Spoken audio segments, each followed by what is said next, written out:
ମୋଚି ଶିଆଳି ପୋଖରୀର ଉନ୍ନତିକରଣ କେବେ? ଖଣ୍ଡପଡ଼ା ଏନ୍ଏସି ପ୍ରଶାସନ ପକ୍ଷରୁ କେବେ ନିଆଯିବ ଏଥି ନିମନ୍ତେ ପଦକ୍ଷେପ? ଖଣ୍ଡପଡ଼ା ସହରସ୍ଥିତ 10 ନମ୍ବର ୱାର୍ଡଠାରେ ଥିବା ଏହି ପୋଖରୀଟି ଏବେ ସମ୍ପୂର୍ଣ୍ଣ ଅବହେଳିତ ଅବସ୍ଥାରେ ପଡ଼ି ରହିଛି।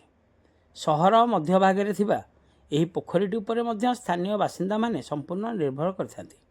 ଏହି ପୋଖରୀଟିର ପୁନରୁଦ୍ଧାର କରାଯାଇପାରିଲେ ସ୍ଥାନୀୟ ବାସିନ୍ଦାମାନଙ୍କ ପାଇଁ ବହୁତ ଉପଯୋଗୀ ହୋଇପାରନ୍ତା ବୋଲି ସହରର ବୁଦ୍ଧିଜୀବୀ ମହଲରୁ ପ୍ରକାଶ ପାଇଛି।